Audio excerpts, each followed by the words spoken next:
আগামী নির্বাচনে আওয়ামী লীগের অংশগ্রহণের বিষয়ে মন্তব্য করে ব্যাপক সমালোচনার মুখে পড়েছেন নির্বাচন সংস্কার কমিশনের প্রধান ডক্টর বদিউল আলম মজুমদার। আগামী নির্বাচনে অংশগ্রহণের জন্য আওয়ামী লীগকে উৎসাহিত করে তার করা মন্তব্য প্রত্যাখ্যান করে চরম ক্ষোভ প্রকাশ করেছে বৈষম্য বিরোধী ছাত্র আন্দোলন। বাংলাদেশের এমন অস্থির রাজনৈতিক পরিস্থিতির মধ্যে আরো বড় রাজনৈতিক ঘূর্ণনের মধ্যে পড়তে যাচ্ছে বাংলাদেশ। নতুন করে দানা বাঁধছে রাজনৈতিক সংকটে। প্রতিবেশী মিয়ানমারের রাখাইন রাজ্যকে ঘিরে তৈরি হচ্ছে এই অস্থিরতা। কক্সবাজার সীমান্তের ওপারে যে কোনো মুহূর্তে হতে পারে নতুন একটি রাষ্ট্রের ঘোষণা। এতক্ষণ দেখছিলেন সংবাদ শিরোনাম, এবার দেখবেন বিস্তারিত ভিডিও দেখার আগে আপনার কাছে ছোট করে একটি অনুরোধ, আপনি যদি এ ধরনের আপডেট নিউজগুলো সবার আগে পেতে চান অবশ্যই চ্যানেলটি সাবস্ক্রাইব করে রাখবেন। দর্শক চলুন কথা না বাড়িয়ে একের পর এক ভিডিওগুলো দেখে আসি। আগামী নির্বাচনে আওয়ামী লীগের অংশগ্রহণের বিষয়ে মন্তব্য করে ব্যাপক সমালোচনার মুখে পড়েছেন নির্বাচন সংস্কার কমিশনের প্রধান ডক্টর বদিউল আলম মজুমদার। আগামী নির্বাচনে অংশগ্রহণের জন্য আওয়ামী লীগকে উৎসাহিত করে তার করা মন্তব্য প্রত্যাখ্যান করে চরম ক্ষোভ প্রকাশ করেছে বৈষম্য বিরোধী ছাত্র আন্দোলন। এ নিয়ে বিস্তারিত থাকছে পলাশ খানের রিপোর্টে। আওয়ামী লীগের ব্যাপার আমরা চাই যে একটা অন্তর্ভুক্তমূলক নির্বাচন সব দলের অবশ্যই। আগামী জাতীয় সংসদ নির্বাচনে অংশ নিতে আওয়ামী লীগের কোনো বাধা নেই এমনটা জানিয়ে নির্বাচন সংস্কার কমিশন প্রধান ডক্টর বদিউল আলম মজুমদার যে বক্তব্য দিয়েছেন তা প্রত্যাখ্যান করেছে বৈষম্য বিরোধী ছাত্র আন্দোলন। রংপুরে ডক্টর বদিউল আলম মজুমদারের এমন বক্তব্যের কয়েক ঘন্টার মাথায় 19 ডিসেম্বর সন্ধ্যায় সংগঠনটির একটি বিবৃতিতে এমন তথ্য জানানো হয়েছে।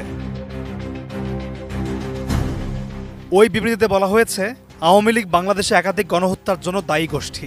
গেল 16 বছর ধরে গুম, খুন, বিচার বহির্ভূত হত্যাসহ বিভিন্ন মানবাধিকার বিরোধী কর্মকাণ্ডে জড়িত ছিল দলটি। সবশেষ জুলাই গণহত্যায় প্রায় 2000 শহীদের প্রাণ এবং 30,000-এর অধিক মানুষের অঙ্গহানি করেছে এই দলটির নেতাকর্মীরা, আর অবৈধ উপায়ে কুক্ষিগত করেছে বিগত 3টি নির্বাচন।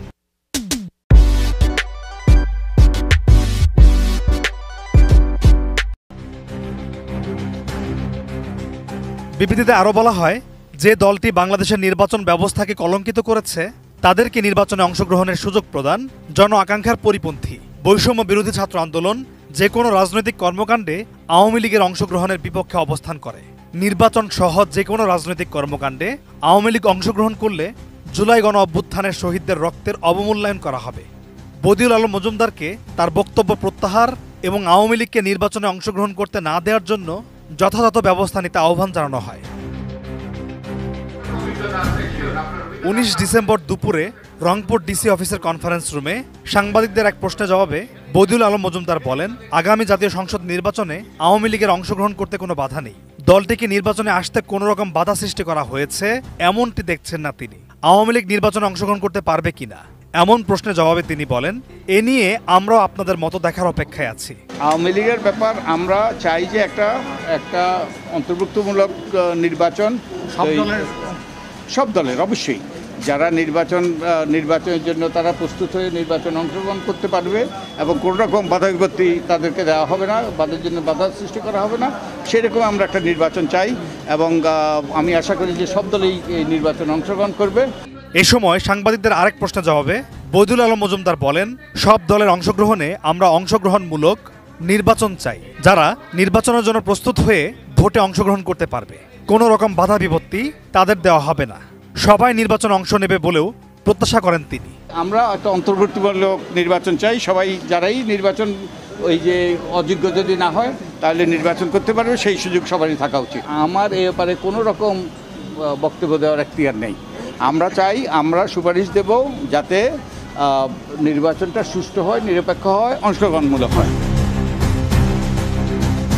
পলাশ খান, এটিএন নিউজ। বাংলাদেশের এমন অস্থির রাজনৈতিক পরিস্থিতির মধ্যে আরো বড় রাজনৈতিক ঘূর্ণনের মধ্যে পড়তে যাচ্ছে বাংলাদেশ। নতুন করে দানা বাঁধছে ভূরাজনৈতিক সংকটের। প্রতিবেশী মিয়ানমারের রাখাইন রাজ্যকে ঘিরে তৈরি হচ্ছে এই অস্থিরতা। কক্সবাজার সীমান্তের ওপারে যে কোনো মুহূর্তে হতে পারে নতুন একটি রাষ্ট্রের ঘোষণা। চলতি মাসেই সরকারি বাহিনীকে পরাজিত করে রাখাইনে 80%-এর বেশি অঞ্চলের দখল নিয়েছে রাজ্যটির সশস্ত্র বিদ্রোহী বাহিনী আরাকান আর্মি। এতে মিয়ানমারের রাখাইন রাজ্যকে ঘিরে আন্তর্জাতিক সম্প্রদায়ের নজর এখন দক্ষিণ এশিয়ায়। ফলে রাজনৈতিক পট পরিবর্তনের অস্থিরতার মধ্যেই আরও বড় ঘূর্ণাবর্তে পড়তে যাচ্ছে বাংলাদেশ বলে মনে করছেন আন্তর্জাতিক বিশ্লেষকরা।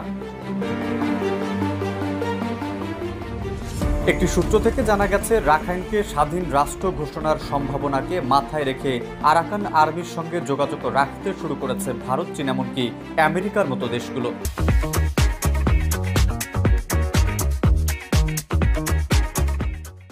এতে প্রশ্ন উঠেছে, ভূ রাজনৈতিক পরিস্থিতিতে কি নতুন সংকটে পড়তে যাচ্ছে বাংলাদেশ? এই নতুন সমীকরণে কতটা স্বস্তিকর হবে ঢাকার জন্য এ নিয়ে চলছে চুলচেরা বিশ্লেষণ। এমন খবরই উঠে আসছে আন্তর্জাতিক গণমাধ্যমগুলোতে। ১.৫ দশক আগে ২০০৯ সালের ১০ এপ্রিল প্রতিষ্ঠিত হয় ইউনাইটেড লিগ অফ আরাকানের সামরিক শাখা আরাকান আর্মি। আত্মনিয়ন্ত্রণের অধিকারের দাবিতে তারা তাদের কার্যক্রম শুরু করে। রাখাইন নৃগোষ্ঠীর বৌদ্ধ ধর্মাবলম্বীদের এই সংগঠন নিজেদের ইতিহাস ও সংস্কৃতিকে সামনে রেখে রাষ্ট্র প্রতিষ্ঠা করতে চায় গোষ্ঠীটি। আর প্রতিষ্ঠার মাত্র ১.৫ দশকের কম সময়ে মিয়ানমারের সরকারি বাহিনীকে পরাজিত করে রাখাইনে নিয়ন্ত্রণ নিয়েছে তারা। এই দক্ষিণ এশিয়ায় তাদের রাষ্ট্র প্রতিষ্ঠা এখন অনেকটাই নিশ্চিত বলে মনে করছেন আন্তর্জাতিক বিশ্লেষকরা। এদিকে ভৌগোলিকভাবে রাখাইনের অবস্থান ও সম্পদ চীন ও ভারতের জন্য গুরুত্বপূর্ণ। তাই রাখাইনকে নিজেদের বলয়ে রাখতে এশিয়ার দুই পরাশক্তি ভারত ও চীন এরই মধ্যে তাদের জাল বিস্তার করে ফেলেছে। জানা গেছে, রাখাইনে আছে দুই দেশের বিলিয়ন বিলিয়ন ডলারের বিনিয়োগ। চীন রাখাইনের চকভিউতে গড়ে তুলেছে গভীর সমুদ্র বন্দর। বঙ্গোপসাগরে ভারত ও যুক্তরাষ্ট্রের প্রভাব মোকাবিলায় রাখাইনের এই বন্দর চীনের মহাস্ত্র। এছাড়া এই বন্দর থেকে সরাসরি গ্যাস যায় চীনে। দেশটির বেল্ট এন্ড রোড ইনিশিয়েটিভ বাস্তবায়ন এবং মধ্যপ্রাচ্য ও আফ্রিকায় তেল গ্যাস পাঠানোর বিকল্প এমনকি সহজ পথ এই অঞ্চলকে ঘিরে। এছাড়া মিয়ানমারের ইরাবতী নদীর তীরে চীনের ১৩,০০০ মেগাওয়াটের এক জলবিদ্যুৎ প্রকল্প রয়েছে। অন্যদিকে ভারতের জন্য রাখাইন মহাগুরুত্বপূর্ণ। কালাদান মেগা প্রজেক্টের মাধ্যমে বাংলাদেশকে বাইপাস করে সেভেন সিস্টার্স ও কলকাতার মধ্যে ভারতের যোগাযোগ সহজ করতে মিলিয়ন মিলিয়ন ডলার বিনিয়োগ করেছে ভারত। এছাড়া সেভেন সিস্টার্সকে চীনের বিচ্ছিন্নকরণের হুমকি মোকাবেলায়ও রাখাইন ভারতের জন্য গুরুত্বপূর্ণ। অপরদিকে যুক্তরাষ্ট্র ও পশ্চিমা দেশগুলোর কাছেও রাখাইন গুরুত্বপূর্ণ অবস্থান নিয়ে আছে। এশিয়ার এই অঞ্চলের প্রভাব ও বাণিজ্যিক পরিস্থিতি নিজেদের নিয়ন্ত্রণে রাখতে রাখাইনের বিকল্প নেই তাদের কাছে। এমত অবস্থায় প্রশ্ন উঠেছে, রাখাইনে আন্তর্জাতিক রাজনীতির যে নতুন সমীকরণ শুরু হয়েছে তাতে বাংলাদেশের পরিস্থিতি ও অবস্থান কি হবে? মিয়ানমারের সরকার ও আরাকান আর্মি দুপক্ষের সঙ্গেই ভালো সম্পর্ক আছে ভারত ও চীনের। নতুন রাষ্ট্র গঠন হলেও এই দুই দেশের তেমন প্রভাব পড়বে না। তবে নতুন রাষ্ট্র গঠিত হলে চাপে পড়বে বাংলাদেশ। সীমান্তে থাকা প্রতিবেশী মিয়ানমারের সঙ্গে বাংলাদেশের কূটনৈতিক ও বাণিজ্যিক সম্পর্ক একেবারেই সীমিত। স্পর্শকাতর রোহিঙ্গা ইস্যু, সমুদ্র সীমা বিরোধ, মিয়ানমারের সরকারি বাহিনীর বাংলাদেশের আকাশ ও সমুদ্র সীমা লঙ্ঘন, পার্বত্য অঞ্চলকে নিজেদের বলে দাবি করার মতো বহু কারণে দুই দেশের সম্পর্কও বরফ শীতল। এদিকে নিজেদের স্বার্থ রক্ষায় রোহিঙ্গা ইস্যুতে একরকম হাত গুটিয়ে নিয়েছে ভারত ও চীন। ফলে শরণার্থী রোহিঙ্গারা নতুন সংকট হিসেবে আবির্ভূত হতে যাচ্ছে। জানা গেছে, রোহিঙ্গা ও আরাকান আর্মির মধ্যে বিরোধ বহু পুরনো। এছাড়া গত কয়েক মাস আগে চলা সংঘাতে মিয়ানমারের জান্তা সরকারের বাহিনীর পক্ষে রাখাইনের বেশ কিছু রোহিঙ্গা অংশগ্রহণ করে। ফলে রাখাইনকে স্বাধীনতা ঘোষণা করে আরাকান আর্মির সরকার গঠন করলে সীমান্তের ওপারে থাকা ৬ লাখের বেশি রোহিঙ্গার বাংলাদেশে ঢল নামারও শঙ্কা করছে আন্তর্জাতিক গণমাধ্যমগুলো। এছাড়া বাংলাদেশে অবস্থান নেওয়া ১০ লাখেরও বেশি রোহিঙ্গা ফেরত যাওয়া অনিশ্চিত হয়ে পড়বে। এমন ভূ রাজনৈতিক পরিস্থিতিতে বাংলাদেশের অবস্থান ও তার সীমান্ত রক্ষা একটি গুরুত্বপূর্ণ সংকট হিসেবে উপস্থিত হতে পারে বলে মনে করছেন আন্তর্জাতিক বিশ্লেষকরা। শুনছিলেন বিস্তারিত। এ সম্পর্কে আপনাদের মতামত কমেন্টে লিখে পাঠাবেন। ভিডিও ভালো লাগলে চ্যানেলটি সাবস্ক্রাইব করতে ভুলবেন না। এবার মতো এখানে বিদায় নিচ্ছি। শীঘ্রই দেখা হবে নতুন কোনো ভিডিও নিয়ে। ততক্ষণ সকলে ভালো থাকুন, সুস্থ থাকুন। আসসালামু আলাইকুম রহমতুল্লাহি ওয়া বারাকাতুহু।